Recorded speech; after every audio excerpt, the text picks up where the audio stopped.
Sale pues Monterrey. Así nomás. Ajá, eso. Sí. El gato negro y el perro negro. Eso. Y aquí, la verdad, la gente normalmente no le pido que no hable, simplemente respire, enfócate en el cielo, el viento, las montañas. Simplemente desconéctate. Sí. Simplemente desconéctate. Son 50 árboles entre naranjas y mandarinas y sí, ahí van creciendo, ahí van creciendo. Y acuérdate que es un milagro que cosas crezcan en el desierto. Sí. Así que cada que pasamos por aquí, pues obviamente yo me siento muy orgulloso, me siento mucha gratitud, sí, nosotros. Sí. La vida es sencilla, nosotros la complicamos. Mi objetivo ahora en la vida es compartir mi sabiduría con la siguiente generación.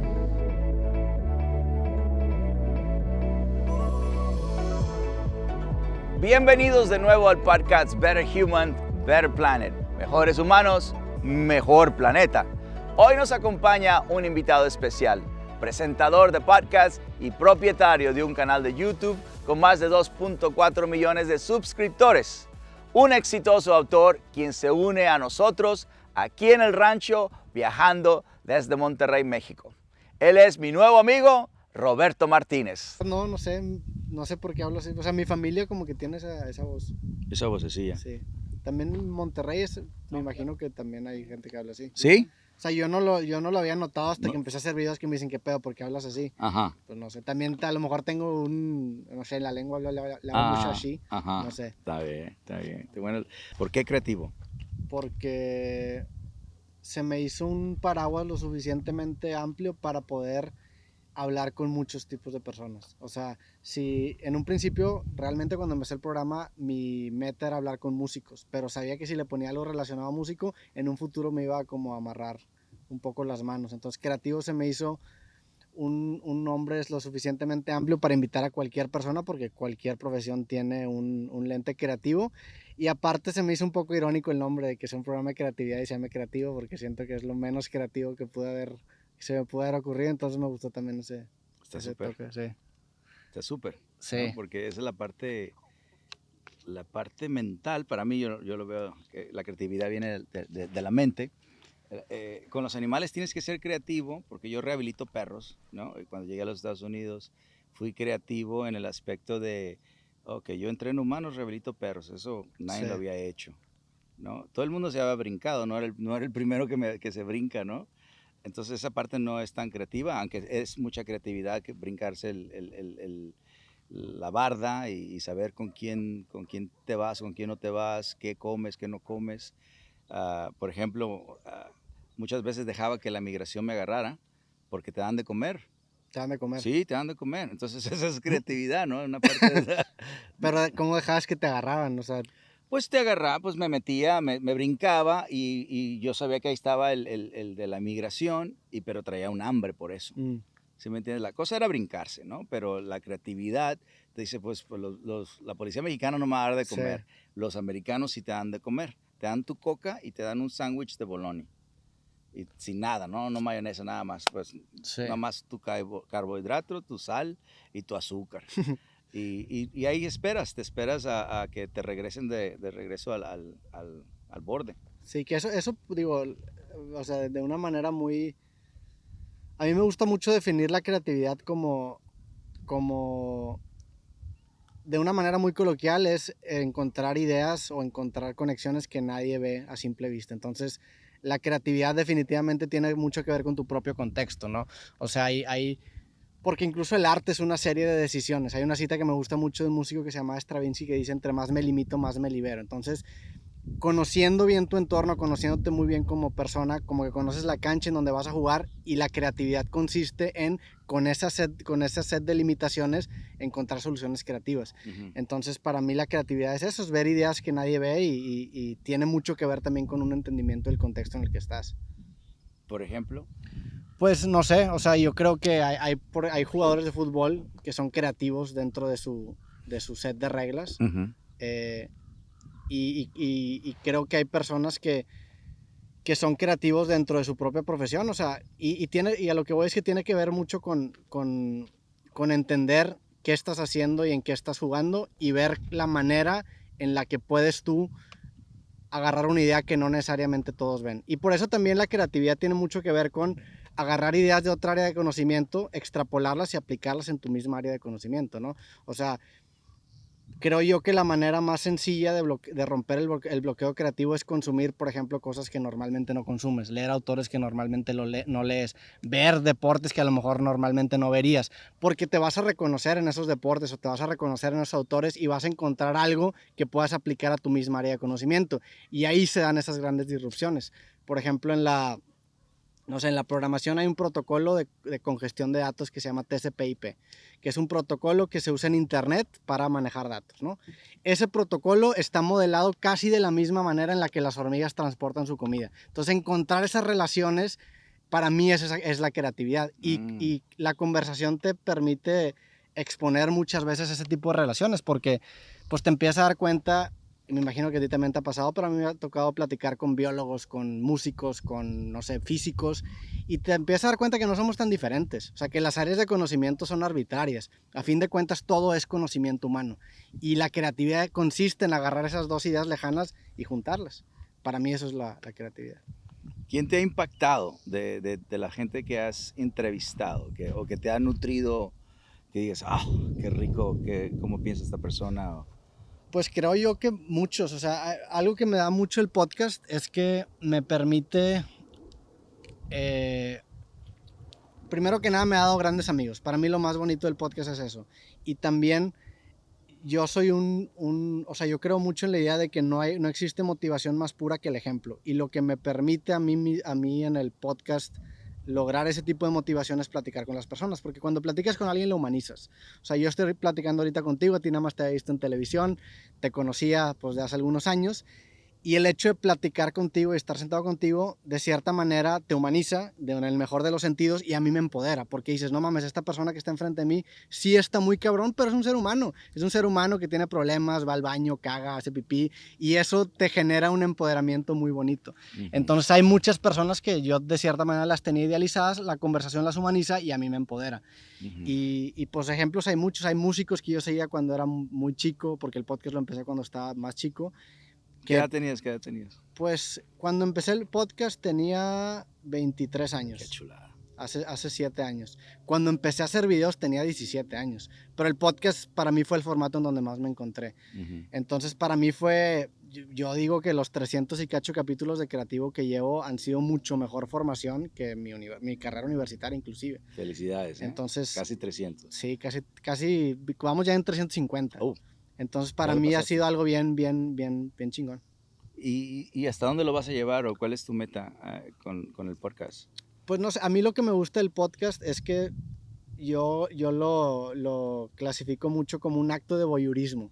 Que el voyeurismo es como es una categoría en la pornografía en donde espías a la gente teniendo actos íntimos, ¿no? Para mí el podcast tiene algo de esa esencia, porque tienes la ilusión de que estás teniendo una conversación íntima con una persona, pero realmente está siendo documentada y vista por muchas personas. Entonces, a mí, como persona introvertida, es el formato perfecto porque aprovecho ese espacio íntimo, pero lo ven muchísimas personas sin yo tener que enfrentarme a las personas. Entonces, el podcast, no sé, la verdad, nunca me imaginé que iba a llegar. Estrategia, ¿eh? La que te creas en tu cabeza. Sí, nunca me imaginé que el podcast iba a llegar tan lejos. Yo sí me veo haciéndolo un buen rato más porque me sigue pareciendo muy interesante. He cambiado mucho los invitados, el acercamiento que yo tengo, entonces no sé hacia dónde me va a llevar, no sé cuándo vaya a dejar de hacerlo, pero para mí es un acto muy egoísta en el sentido de que yo aprendo mucho con cada conversación, es mi principal fuente de ingresos, me abre muchísimas puertas, entonces no veo un futuro próximo en donde no lo esté haciendo. Y aparte, la verdad es que me abre muchas puertas en la vida. Puedo adelantar temporadas y después estar presente en redes sin estar presente en redes, porque por ejemplo, ahorita que estamos hablando, yo tengo este chiste un poco oscuro de que si llega alguien y me mata, yo en redes me muero hasta en septiembre, ¿no? Porque tenemos ya capítulos adelantados. A mí eso se me hace increíble. O sea, el tener ese canal de televisión que esté generando tráfico, visitas, que esté generando conversiones interesantes y yo puedo estar viviendo mi vida aparte. ¿Y tú sueñas? Sueño cuando duermo o sueño en el sentido de que Los me dos. imagino. Fíjate que no sueño tanto como me gustaría cuando me duermo. O sea, creo yo que es un buen indicador porque duermo muy bien. Creo que la gente que se acuerda de sus sueños es gente que se despierta en un lugar de su ciclo REM en donde el sueño sigue muy vigente. Entonces yo creo que definitivamente sueño, pero no me acuerdo. Y en mi vida, pues sí sueño. O sea, tengo metas a largo plazo, tengo puntos cardinales en donde baso mi vida, pero no son tan precisos. O sea, yo los uso más como guías, como referencias, pero no, o sea, no, es algo que he cambiado, por ejemplo, en los últimos años. A lo mejor si me preguntabas hace 3 años que con quién quieres grabar, te hubiera tenido respuestas específicas. Hoy en día la verdad es que disfruto el camino y a ver hacia dónde me lleva. Sí, pero no hay una manifestación de quiero llegar a este punto, no. En este momento no. ¿En qué parte de tu vida estás? Cuando yo tenía 13, yo quise, yo voy a ser el mejor entrenador de perros en el mundo, Sí. ¿no? Y me fui a los 21. Entonces, de los 13 a los 21, me la pasé trabajando con cualquier persona que me diera chamba de bañar perros, trabajar con veterinarios. Entonces estaba en esa parte estudiante, pero no, porque yo ya sabía de perros. Sí. ¿Sí me entiendes? Pero es una fase de descubrimiento. Y ahorita que estás diciendo esto, es una madurez enorme, Claro. ¿no? El saber dónde estás y dejar fluir las cosas, porque esa es una de las, yo pienso que ese es el secreto más grande del mundo, ¿no? Con los animales es fácil ver eso. Claro. El ver el futuro. Dices, no, pues ¿cuánto quieres que, pues, lo que el perro dure? Y ahorita estoy disfrutando la trayectoria que tenemos mi perro y yo, mi pájaro y yo, mis imus y yo. El animal te deja vivir esa filosofía tan chingona que tiene para tu edad, ¿no? Claro. Porque yo ahora a los 53, pues pienso igual que tú, pero tú a tu edad ya estás donde yo estoy. De hecho, mi último libro se llama El arte de perder. Y el arte, he escrito 2 ¿Cuántos libros. libros? 2. He publicado 3, pero escritos por mí son 2. El otro es un proyecto de una compilación de historias que hice. Okay. El primer libro lo saqué en el 2018, que era justamente cuando estaba empezando, estaba el podcast ahí empezando, tenía pocos capítulos, pero yo estaba terminando la universidad, yo estaba en esta incertidumbre entre qué voy a hacer, si me voy a poder dedicar a esto, que era algo que estaba cultivando pues desde muchos años. A cuando yo estaba estudiando ya hacía videos y sabía que quería vivir de un proyecto que dependiera de mí, nada más no sabía en dónde iba a acabar aterrizando. Entonces saco el libro creativo en el 2018 y el libro creativo trata precisamente sobre cómo lograr vivir de lo que te apasiona. Entonces el libro trata sobre consejos prácticos de cómo poder monetizar tu talento, cómo poder llamar la atención, cómo vender tus productos, y es un libro muy técnico en ese sentido. En el 2020, cuando empieza la pandemia, yo abro una agencia un año. En el 2019 yo abro una agencia de contenido, me hago director creativo, dejo de hacer incluso videos como un año, y en el 2020 retomo el proyecto creativo con nuevas ideas. Y ahí me va muy bien. El proyecto crece una barbaridad. Yo empecé el canal de YouTube con 100,000 suscriptores y lo crecimos hasta 2.5 millones. La página de Facebook que teníamos tenía menos de 1 millón de seguidores, ahora tiene como 8. Ese año en views, por ejemplo, en Facebook tuvimos más de 2,000 millones de views en un solo año. Entonces ese año el proyecto creció una cantidad muy grande. Y en ese entonces me empecé a dar cuenta que pues ya no todo lo que en un principio lo que perseguía era definitivamente vivir de esto, que era mi etapa en creativo. Uh-huh. En ese entonces empecé a darme cuenta que no todo era eso, o sea, no todo era dinero, no todo era fama, no todo era popularidad, sino que tenía que yo mismo definir mi propio suficiente. Porque si nunca defines tu suficiente, entras en un juego eterno en siempre querer más y más y más y más y más y más, y nunca ganas. Entonces, para mí, el libro El arte de perder era una reflexión personal de decir, bueno, ya tengo suficiente para poder vivir de esto, lo cual me da mucha felicidad, pero quiero construir una definición de éxito que no solamente dependa de estas métricas de vanidad que son el dinero, la fama y la popularidad. Quiero definir este éxito híbrido. Entonces, para mí el arte de perder fue eso. Y retomando lo que estábamos diciendo, Maslow, que era un psicólogo, el primer capítulo del arte de perder habló de él y habló sobre su pirámide de necesidades humanas.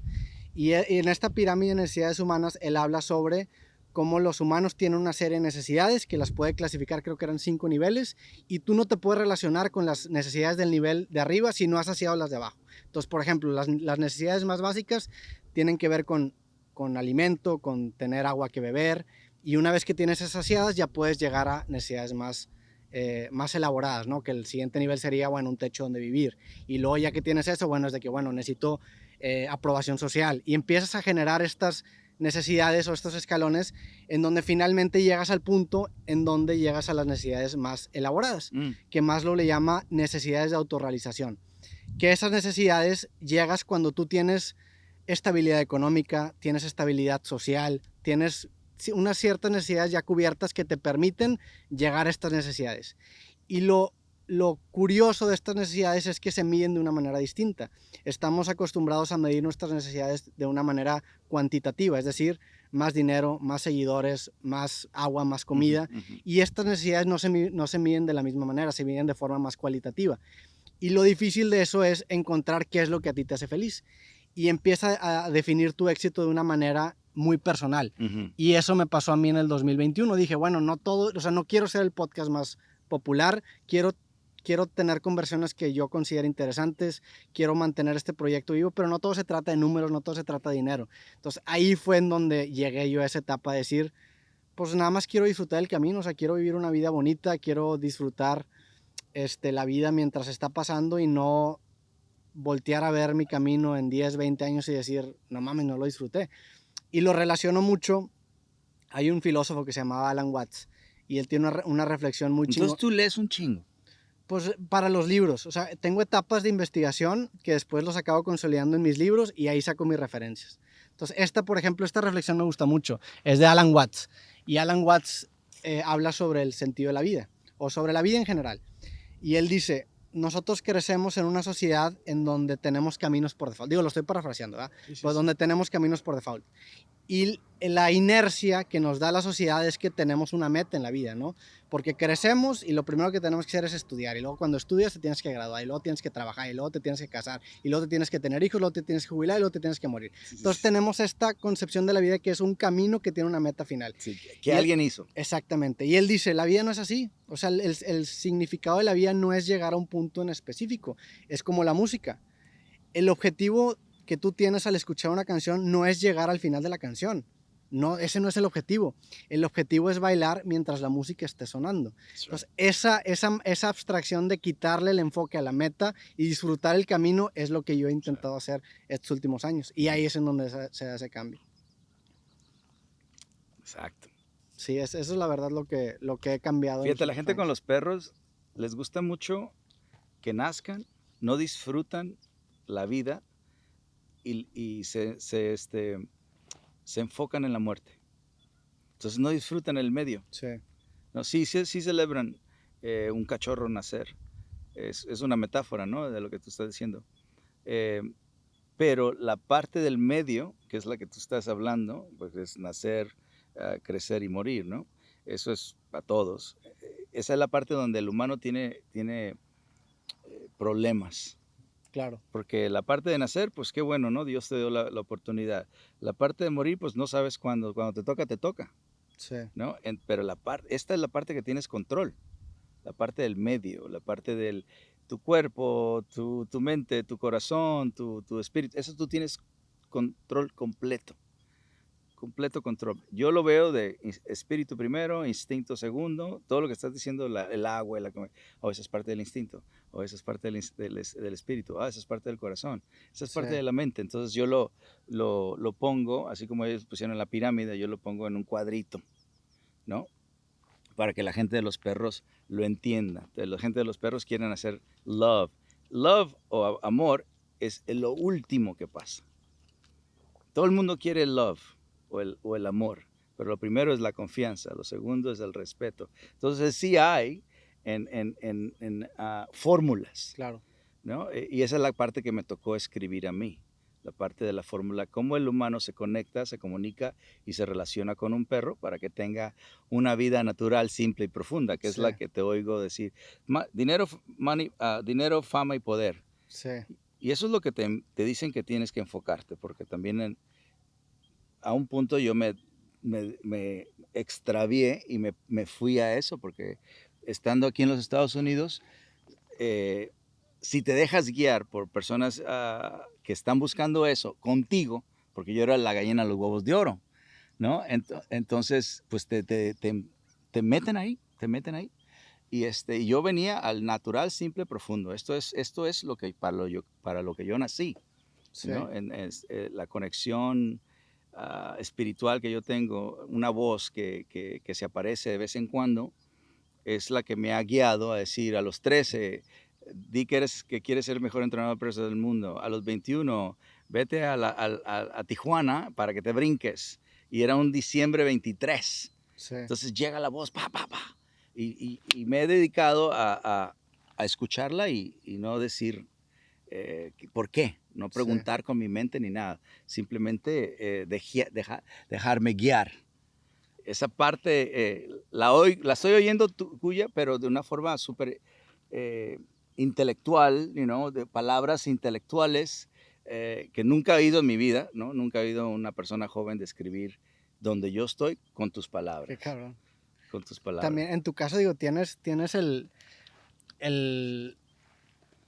ver a los perros, ¿no? Que los perros se vuelven, Gracias. o sea, si hablamos de un ser que tiene paz interior, el perro se vuelve como que esa manifestación de, tú ves un perro, o sea, como que un perro nunca tiene un lugar a donde ir, simplemente está existiendo y está muy en el presente. Y nosotros como seres humanos estamos pensando constantemente en el pasado y en el futuro. Y para nosotros vivir el presente se vuelve muy complicado. Por eso hablamos de la ayahuasca fuera de micrófonos. Por eso la ayahuasca se vuelve tan atractiva para nosotros, porque nos hace enfocarnos en el presente, Exacto. ¿no? En estar aquí y ahora. Exacto. El perro lo trae naturalmente. Exacto. El perro no sabe salirse de los animales. Sí, los animales. Los animales. Sí. El perro es el que es más fácil de ganarse la confianza. Claro. Es la especie más fácil de ganarse la confianza. Yo sé que te gustan los gatos, pero si te fijas, Sí. no hay los gente perros también me caminando. gustan, la verdad. Sí, pero no hay gente caminando manada de gatos. Uh-huh. No es tan fácil manejar una manada de gatos. Sí. ¿Sí me entiendes? Son comportamientos más específicos, lugares más específicos para que el gato confíe. Sí. Un perro lo puedes llevar a Nueva York, lo puedes llevar a donde sea y el perro se avienta, ¿no? Se adapta. Sí. ¿Me explico? Entonces el perro pues ayuda al humano a conectarse con la parte espiritual y la parte madre naturaleza. Claro. ¿No? En inglés el perro es God Dog, volteado. Sí. Entonces es bonito. Porque nunca me he dado cuenta de eso. Si te fijas, entonces God significa lo que sea espiritual, ¿no? Dios. Y el perro es lo que sea parte de la naturaleza. Entonces, los dos es para conectarte, para comunicarte, para relacionarte. Pero ¿en qué te quieres comunicar, relacionarte y conectarte? Pues cosas naturales, simples y profundas, nada más. Sí. ¿No? Entonces, Dios es para eso. Tengas o no tengas dinero, tengas o no tengas fama, tengas o no tengas poder, Dios está ahí, ¿no? Tengas o no tengas dinero, tengas o no tengas poder, tengas o no tengas fama, el perro está ahí. Entonces, y tienen las mismas fórmulas, rituales y símbolos. Dios es honesto, integridad, lealtad, vive en el momento, felicidad es lo que Él quiere para ti. Sí. El perro es igual, el caballo es igual, el gato es igual, todos son iguales. El humano, como te estaba diciendo hace rato, es la única especie en el mundo que sigue a líderes inestables. Sí. Eso es para mí la razón por la cual ahora el podcast para mí, porque ahora yo me puedo presentar como César Millán, sinaloense, culichi, mazatleco, lo que sea, me brinca el borde. Cuando estoy haciendo el show no puedo hablar de eso. Sí, claro. ¿Sí me entienden? Entonces soy un poquito más de simplemente ser el encantador de perros. Soy papá, soy hermano, vengo del lugar donde la matanza está cabrona, ¿no? Y el narcotráfico está enorme y todo eso. Pero la gente no sabe. La gente cree que nací aquí. La gente cree que soy, a veces dicen que soy puertorriqueño, que soy no, peruano, no sé qué. Entonces, el compartir momentos con personas como tú, lo que yo quiero es hacer este planeta mejor, ¿no? El show se llama Mejor Humano, Mejor Planeta, ¿no? Pero ¿qué es lo que hace al humano mejor? ¿Por qué tú eres diferente? ¿no? Pues la gente dice, bueno, tú eres diferente. Pues sí, pero yo te puedo decir por qué soy diferente y tú lo tienes por dentro y todos los tenemos, Sí. ¿no? Yo sé que tú en tu forma de pensar, pues ahí están los libros, léanlos, Sí. siéntanse consigo mismo y Y analícense. también creo que es importante, y tú lo haces, que en lugar de dar como un blueprint, un mapa de cómo vivir tu vida, lo que das son herramientas, que eso se vuelve todavía más importante, ¿no? Porque, por ejemplo, hace 2 semanas jugué un torneo de póker en Ciudad de México. ¿Sí? Un torneo profesional de póker, ¿Qué tal? el primero. Y ¿Y qué tal? me fue muy bien, ahorita te Wow. platico, sí. Fíjate que yo del póker soy muy fan, pero lo había dejado de jugar. Yo lo jugaba cuando era menor de edad en las páginas de internet y siempre me gustó. Digo, jugaba con muy poco dinero, con Play Money, ¿no? Entonces de repente se me acerca esta oportunidad, me buscan los de la WPT, que es una liga profesional de póker, y me dicen, oye, pues te queremos invitar a este torneo porque lo vamos a hacer en México.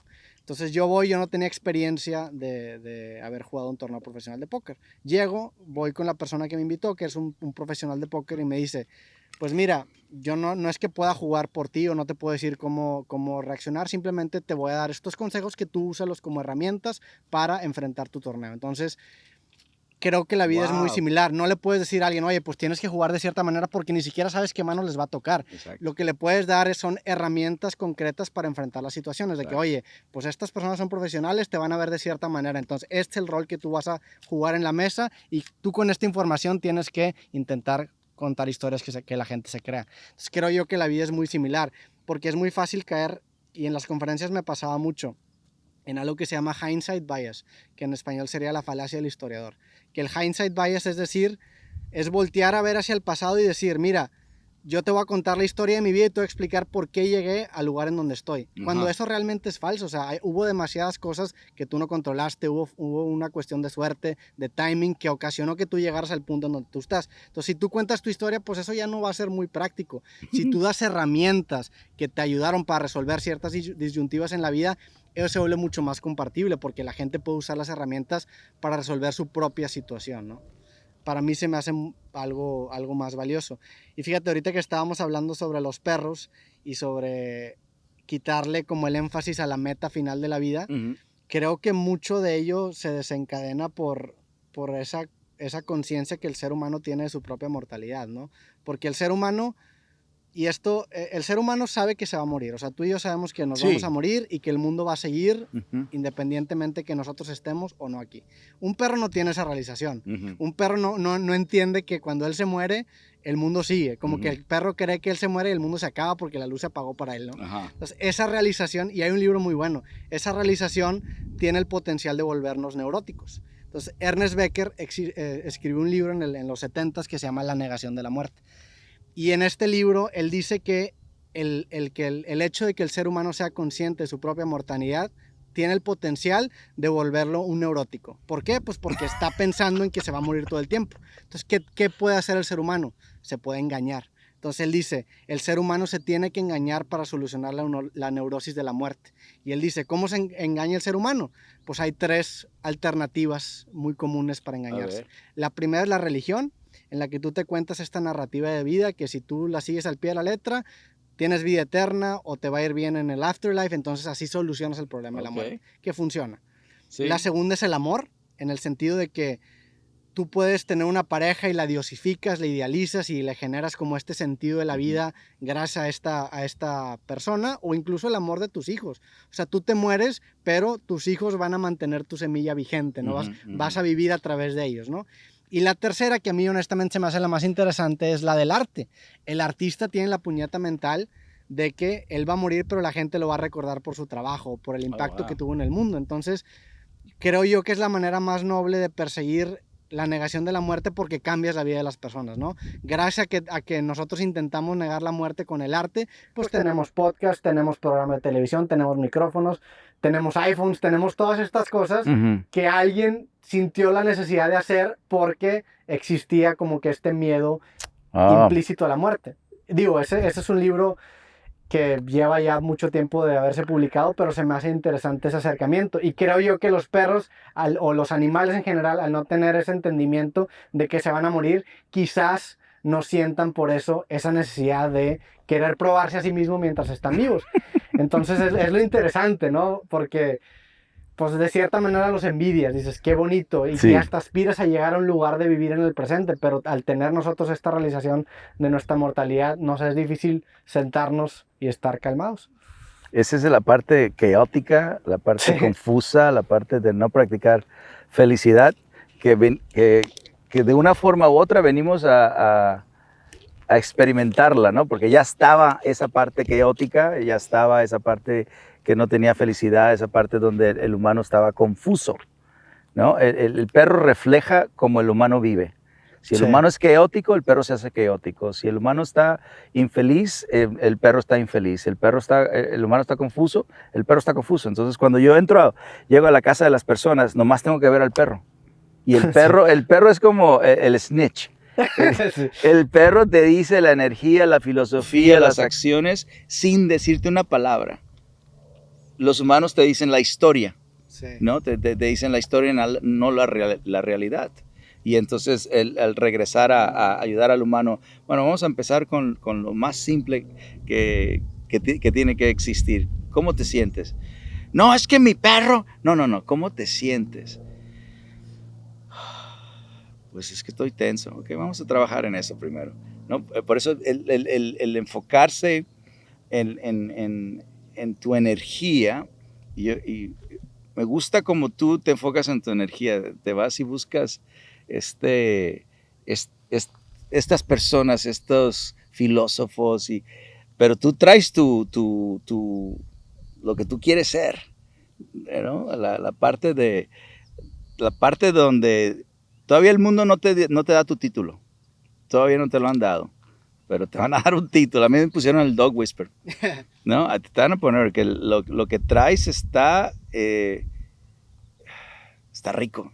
La información, tu juventud, está chingoncísima.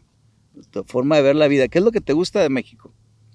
A mí me gusta mucho México porque es un país que tiene muchos contrastes y es un país que... El Día de los Muertos, nadie sí, lo tiene. Es un país que está muy familiarizado con el concepto de la muerte, de hecho lo celebra. Exacto. Y vive muy cercano al concepto de la muerte.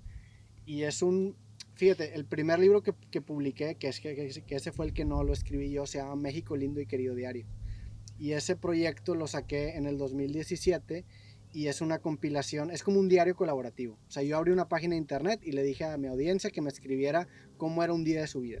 Entonces me llegaron como 500 entradas de gente escribiéndome en formato querido diario, hoy me pasó esto, un día de su vida. Entonces me acuerdo que me llegaron estas 500 entradas y se me hizo un proyecto muy bonito porque reflejaba la vida en México sin realmente querer hacerlo, ¿no? Uh-huh. O sea, hay ciertas entradas que te transmiten demasiado con muy poco. Por ejemplo, una de mis entradas favoritas en el libro es el de un niño de 15 años que escribe: hoy no fui a la escuela porque a mi mamá se le olvidó pagar y pues bueno, aquí nos quedamos.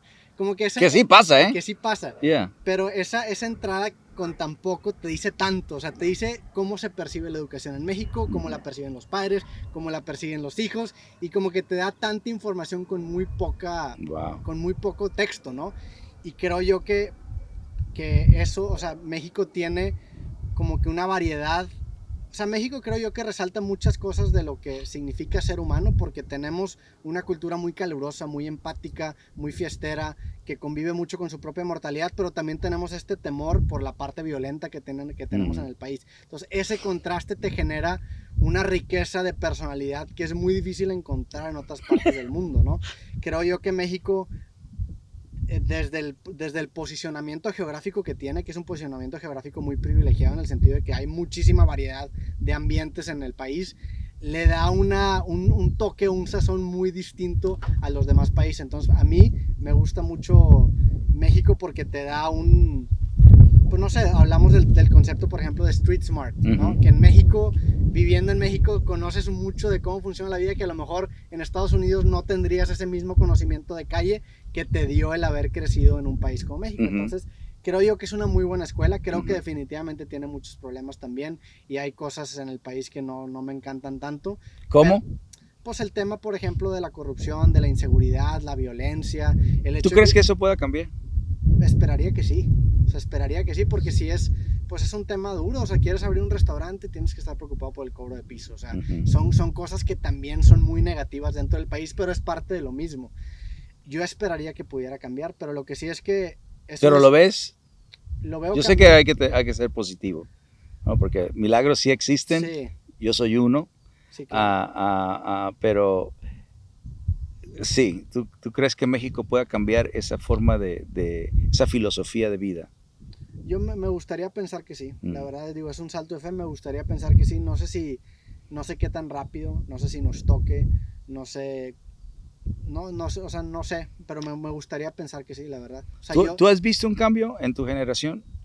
yo sí he De visto que México, el nuevo México, no el viejo México, eso me tocó a mí. sí, creo que el cambio funciona de una manera pendular. O sea, creo que tenemos un status quo, una tesis, y generalmente la siguiente generación acaba dándole en la madre ese status quo y genera una antítesis. Entonces, creo yo que eventualmente agarramos lo mejor de los dos mundos y con suerte vamos hacia un camino que Sí. vaya hacia el progreso. Yo sí he visto cambios definitivamente dentro de las nuevas generaciones, incluso ya la generación que ya ni siquiera yo pertenezco, la gente que tiene 19, 20 años, pues ya no es de mi generación.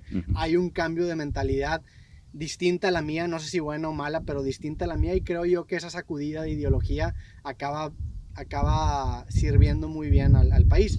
También algo que hacen las redes sociales es que catalizan los cambios sociales. O sea, si tú tuvieras Twitter, si tú tuvieras Facebook, Instagram, YouTube, en los años 40, en los 50, en los 60, aquí en Estados Unidos, cuando se generaron el movimiento a favor de los derechos de los afroamericanos, eso con redes sociales probablemente se hubiera catalizado. Entonces el cambio acaba siendo mucho más rápido. Hoy comparas la vida en el 2010 con el 2023 y los cambios son bastantes, o sea, dentro de muchas cosas. Entonces yo creo que definitivamente las cosas están cambiando. No sé si para bien o para mal, pero están cambiando. Estados Unidos, ¿qué te gusta de Estados Unidos? Estados Unidos me gusta la diversidad que hay. Es increíble, tú vas a una ciudad como Los Ángeles, como Nueva York, y hay una cantidad de cosas pasando y una cantidad de culturas conviviendo que te genera incluso hasta un optimismo de decir, bueno, realmente no somos todos tan diferentes. O sea, creo yo que es algo bueno. Me gusta también el entretenimiento que se genera en Estados Unidos. Me gusta, no sé, ¿Qué entretenimiento? ¿A qué te refieres? pues la capital del entretenimiento mundial es Estados Unidos. Hollywood. Hollywood en la industria musical. Creo yo que hay una parte fascinante dentro de toda esa industria que también tiene su parte negativa, pero es fascinante. O sea, se me hace fascinante cómo funciona, cómo está todo estructurado, cómo existen cadenas de televisión, cómo existen productoras de cine. Pues es la verdad la meca del entretenimiento. Yo viviendo en México, pues incluso a veces Estados Unidos funciona como una ventanita hacia el futuro, ¿no? O sea, es como voltear a ver a las estrellas, que tú ves una estrella que está emanando luz, pero esa luz existió hace años, ¿no? Sí. O sea, y la luz llega tarde. México tiene una relación similar a Estados Unidos. Yo, por ejemplo, cuando empecé el podcast, yo volteé a ver Estados Unidos y ya había podcasts consolidados. Entonces yo deduje que eso iba a pasar en México. Por una cuestión de lógica, pero también por una cuestión de que las empresas que están ahorita en Estados Unidos van a querer expandirse a México y alguien va a tener que llenar esos zapatos. Entonces, para mí, Estados Unidos a veces funciona como un oráculo de lo que viene en el entretenimiento en México y lo que viene en muchas otras facciones en México. Estados Unidos acaba siendo como esa proyección. Ahora, México también interpreta de una manera distinta el entretenimiento y después acaba desviando de lo que es en Estados Unidos. Pero como un buen oráculo siempre ha funcionado. Me gusta un chingo tu forma neutral de ser. Te plantas y ves todo alrededor. Y cuando trabaja uno con los animales es así. Tienes que ser neutral, completamente neutral, lo que sea, lo que venga. Pues, sí. Tú agarras información y luego tú la conviertes. Bueno, esto es mi percepción. Sí. Y tu percepción está muy simple, poderosa. Sí. Sí, tiene mucho poder, pero tienes la capacidad de hacerlo, de enseñarme a esta forma de pensar, ¿no? De donde yo vengo, 1969. A mí me pasa lo que es la federación, me pasa lo que es, veo un montón de políticos súper corruptos, pero así fuerte, y eso me impacta, pero no me quita mi parte neutral, y Sí. la veo en ti, ¿no? También pues es que la vida también te acaba dando como una dosis de humildad, ¿no? O sea, a mí me pasaba que yo cuando empecé a hacer videos en internet, yo no tenía esta postura a lo mejor quizá tan neutral como tú la describes, sino que era más intentando convencer a la gente de hacer algo, ¿no? Y luego con las conversaciones te empieza a topar gente que sabe más que tú en ciertas áreas y te hace replantearte las cosas que tú te dabas por seguro. Y eso te genera pues no una inseguridad, sino una conciencia, una humildad de decir, oye, yo no tengo las respuestas. Es más, mucho de lo que pienso depende de mi humor, depende de las circunstancias que me rodean, que no controlo y muchas veces ni siquiera conozco. Entonces eso te genera una neutralidad, una humildad de decir, pues así pienso yo, pero entiendo que hay ciertos factores que condicionan el pensamiento que estoy teniendo en este momento. Entonces yo he cambiado. Fíjate que a mí lo que me gustó mucho y creo que a ti también te pasa y te vas a identificar. Uh-huh. A mí me gusta mucho mi carrera porque las ideas dentro de mi carrera pasan por 3 etapas. La primera es la etapa lógica, en el sentido de que a mí se me ocurre una idea, la empiezo a escribir, la empiezo más o menos a racionalizar, le empiezo a encontrar sus imperfecciones y empiezo a generar una estructura para esa idea. Para mí esa es la parte lógica, que esa es la parte de mis libros. Uh-huh. Yo ese proceso lo hago cuando escribo mis libros. Después está la parte dialéctica, en donde ya con estas ideas que desarrollé en la fase lógica, yo tengo conversaciones con personas como tú. Uh-huh. Y ese ejercicio dialéctico hace moldear de cierta manera mis ideas. Entonces esta fase 2 me gusta más.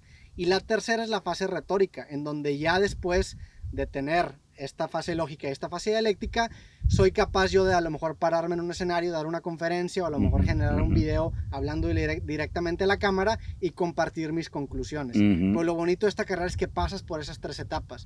Yo cuando empecé con los videos solamente estaba en la parte retórica. Yo hacía videos de crítica social, de opinión política y eran muchos sobre pues lo que yo creía, pero sentía yo que no había pasado por esa parte lógica y esa parte dialéctica que te hace cambiar tus ideas. Entonces con el podcast yo sentí que bajé las ideas a un nivel dialéctico y para mí es mucho más fácil porque yo puedo, es muy difícil, o sea, es mucho más difícil decirte, oye, háblale directamente a la cámara y dile a la gente qué es lo que debe hacer, vamos a tener una conversación con una persona sobre un tema, aunque sea polémico. Es mucho más fácil hablarte a ti que hablar directamente a la cámara. Claro. Para mí el podcast eso me brindó, por eso me gustó tanto el podcast, porque lo bajé de nivel retórico a nivel dialéctico. Uh-huh.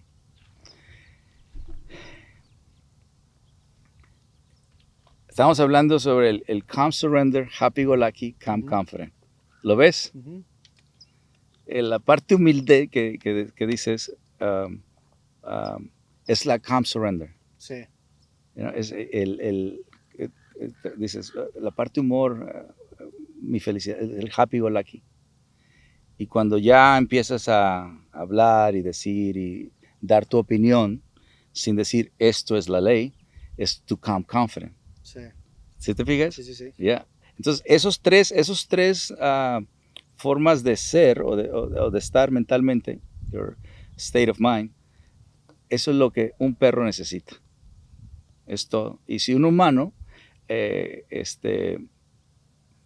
puede regresar a conectarse a esa parte instinto, va a ser súper feliz. Sí. O va a poder tener esa visión, esa forma de empujar cosas.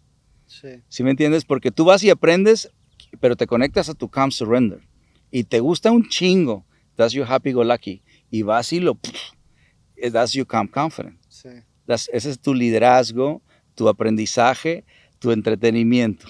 Ahí está. Entonces estás conectado, tu espíritu, tu instinto, tu corazón y tu mente. ¡Ta, ta, ta, ta! Sí. Esa para mí es lo que necesitamos, conectarnos, o es lo que un perro o un caballo o un gato te puede traer. ¿Sí me entiendes? Entonces, yo no veo a los perros como estudiantes, sino como maestros. Claro. Que me conecten a la naturaleza. Y la forma de conectarse. ¿Cómo sé que me conecté? Bueno, Calm Surrender, Happy Go Lucky, Calm Confident. Y ya eso es todo, porque ya lo demás son actividades. Caminar, jugar y explorar. Esas son actividades. Sí. Pero si no tienes esa mentalidad que tú tienes, antes de decir palabras, ¿Sí me entiendes? Porque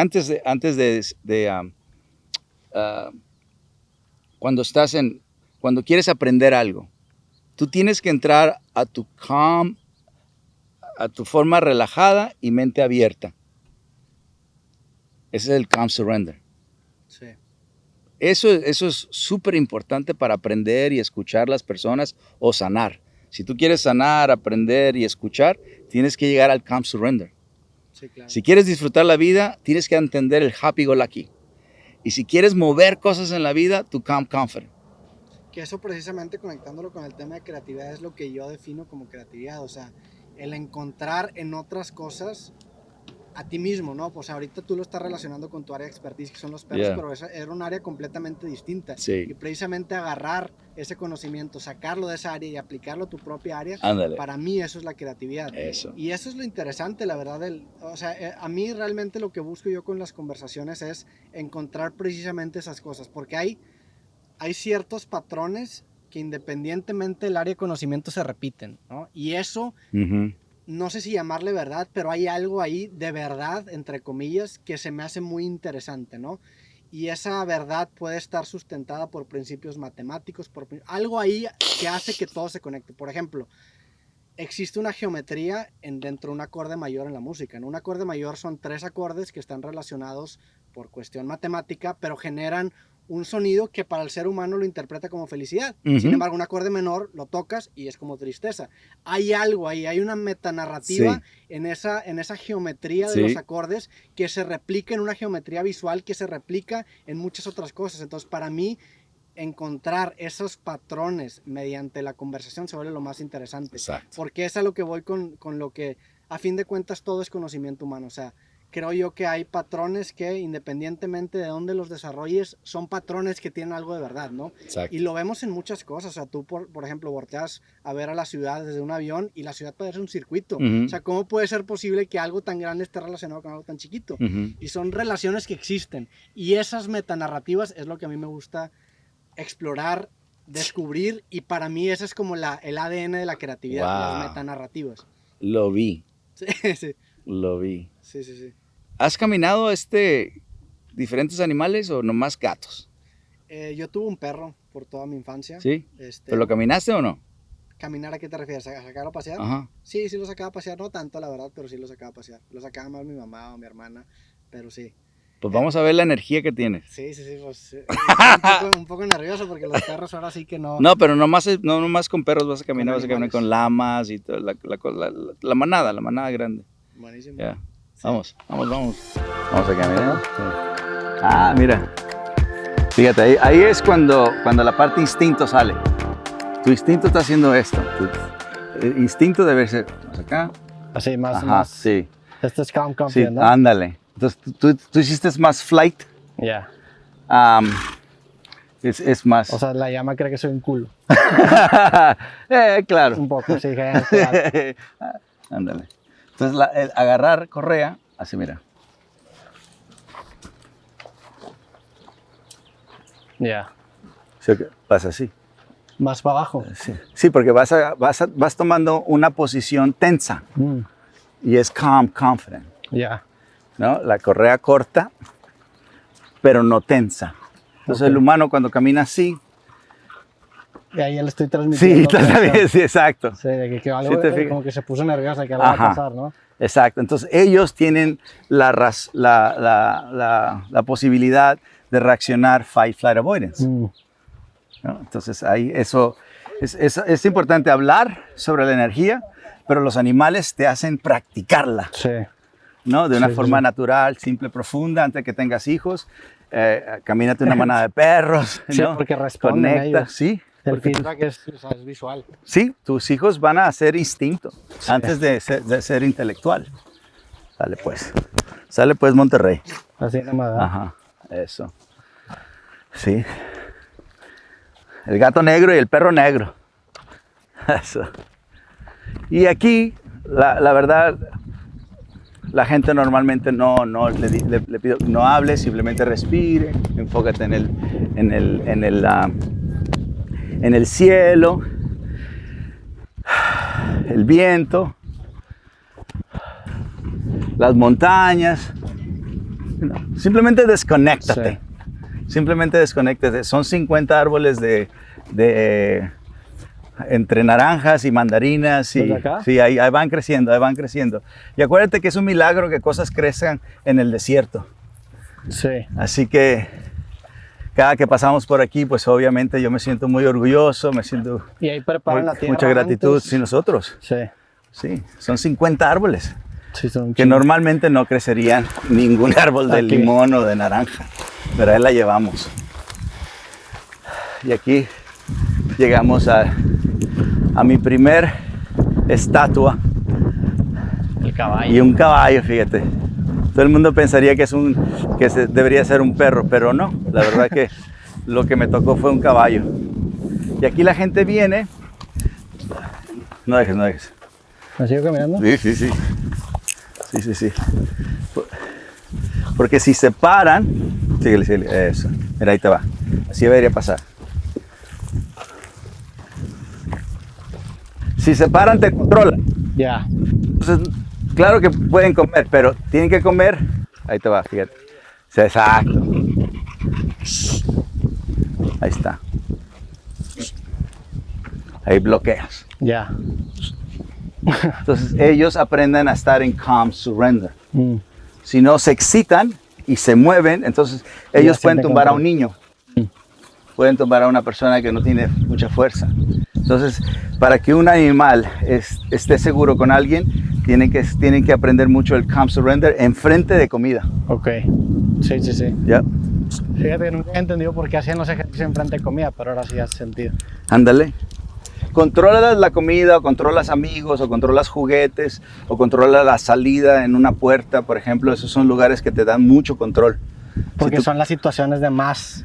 De más tentación, excitamiento. ¿no? Sí. Exactamente, la comida, los amigos, el juguete o la puerta. Entonces, si tú controlas un perro en la puerta, con los juguetes, con la comida y los amigos, lo que tú vas a agarrar es un calm surrender dog. Mm. Y eso es lo que la gente llama un perro obediente. Entonces, todos los días que está al frente el perro antes de agarrar el juguete, o antes de comer, o antes de salir a pasear, o antes con los amigos, él practica calm surrender. Ese va a ser un perro que va a estar bien conectado, muy buena comunicación, y vas a llegar a confianza, respeto y amor. Bueno, antes de terminar, siempre le preguntamos dos cosas a la gente que viene a visitarnos. ¿Cuál ha sido tu reto más grande a esta edad? Pues mi reto más grande, pues yo creo que, no sé, la verdad es que no los veo como retos, Ok. porque para mí, y siempre menciono, hay un podcast que hice hace algún tiempo con un rapero que se llama Zetangana, y él dijo una cita Oh, ¿cómo no? Sí, ¿Cómo él no? es muy bueno. Ese sí, buenísimo. Y él dijo una Me cita gusta mucho su música. que se me quedó mucho, que dijo: yo sabía que quería ser artista, nada más no sabía de qué. O sea, yo sabía que quería vivir de mis proyectos, no sabía en cuál iba a aterrizar. Ok. O sea, si me hubieras preguntado hace 15 años, pues no te hubiera dicho podcast porque probablemente ni lo conocía. Entonces acabó aterrizando en el podcast porque me gustó, pero lo importante no es tanto el podcast, sino que la verdad que me dedico a compartir mis proyectos, a explorar mis ideas y simplemente los documento. Entonces yo creo que si no hubiera sido podcaster, a lo mejor hubiera caído en otra forma de expresión similar. Entonces yo siempre los vi, la verdad, como oportunidades, nunca los vi como retos. La verdad también me tocó el privilegio de crecer en una familia que me dio todo. Mis papás me educaron de una manera muy chingona. Mi familia siempre me ha apoyado, entonces en ese sentido no he batallado tanto. Pero pues yo creo que nada más también no desistir. O sea, yo me tardé mucho en vivir de esto. Yo empecé haciendo videos en la primera generación de los youtubers, que fue en el 2007-2008, y yo veía cómo gente despegaba y yo me quedaba, y gente despegaba y yo me quedaba. Y yo no fue hasta el 2016 que cobré mi primer cheque, o sea, 9 años después. Yo creo que esa paciencia quizá fue lo más difícil, pero creo también que hizo que valiera la pena, porque una vez que llegó el éxito, que llegó los números o el ya poder vivir de esto, para empezar, creo que llegué en un comportamiento más calm, confident, como dices tú, y no me rusheé directamente a perderme en eso. Entonces, creo también que lo aprecio. Y en retrospectiva fue algo bonito, pero sí, en un principio yo creo que fue frustrante y probablemente ese fue mi reto principal, el no desesperarme, el entender que a lo mejor en ese momento no era mi momento, había que ser paciente, había que encontrarme a mí mismo en mi trabajo y finalmente llegó. y Pues estoy qué chulada de manada te afortunado. tocó, ¿eh? Sí, O sea, tu mamá, tu papá, tu familia, es una chulada tener. sí. Es una bendición tener una manada. Y mis abuelos, pues Sí, mis abuelos y- me ayudaron con el estudio, mis papás también, mis hermanas han sido también inspiración. Una muy grande. manadota, Sí. entonces. Sí, yo soy muy agradecido con eso. Better human, better planet. Mejor humano, mejor planeta. ¿Qué le dirías a la humanidad que hicieran bien? O que una fórmula, un ritual. Sí. Yo, en ese sentido, yo soy programador, entonces a mí Ok. me gusta mucho pensar en esa manera como muy de programación, valga la redundancia. Entonces, para mí la idea, y en programación pasa mucho, en programación tú puedes hacer un programa muy grande que maneje un avión, que maneje hardware gigantesco, Ujú. pero lo que importa es el caso base, que el caso base es la instancia mínima en donde tu algoritmo, tu programa debe funcionar. Entonces yo soy mucho en pensar primero en chiquito, y cuando en chiquito funcione bien y lo haces lo más efectivo posible, ahora sí lo escalas. Entonces en mi carrera yo he seguido mucho la idea de que prefiero crecer lento y seguro que rápido a lo pendejo. ¡Eso! Entonces a mí me gusta mucho esa idea, entonces primero me enfoco en crecer lento, chiquito, seguro, y ya después que tengas eso lo empiezas a escalar porque el retorno va a ser exponencial. Si un programa se tarda 0.1 segundos en hacer una operación y tú lo escalas a hacer 1.000.000 de operaciones, ese 0.1 lo vas a tener que multiplicar por 1.000.000. Si antes de llegar a ese 0.1 te hubieras enfocado en el caso base y lo hubieras bajado a 0.001, pues el retorno hubiera sido cabrón. Entonces, en el sentido de la humanidad, yo diría, enfócate en tu caso base. ¿Y qué es tu caso base? Lo que tú puedes controlar. La gente que te rodea, cómo tratas a las personas. Si tú empiezas a emanar un trato bueno a las personas, empiezas a ser un tipo bueno, un tipo decente, y no haces cosas que no te gustaría que te hicieran, creo yo que es una manera muy sana de pensar en ese caso base. Entonces simplemente yo me iría con esa frase de no hagas lo que no te gustaría que te hicieran, y bajo esa frase yo vivo mi vida. O piensa Ándale. en cada acción de que, oye, pues qué pasaría si todo el mundo hiciera esto que estoy a punto de hacer. Y esa es como la prueba que uso principalmente para evaluar cómo Si comportarme. eres espiritual, pero no te llamas espiritual. Pues sí, eres Sí, espiritual. que definitivamente hay un elemento espiritual Claro. en mí, y es el motor, Sí. creo que es la chispa. Tienes buena alma, güey. Pues gracias. Tienes buena alma, buen animal, buen corazón y una mente brillante. No, muchas gracias. Vamos a comer. Vamos a comer, salud. Eso. Y Sinaloa. No se brincó, Guys, I hope you enjoyed the video. Make sure you like, subscribe, and comment. And join me on my mission of better humans, better planet.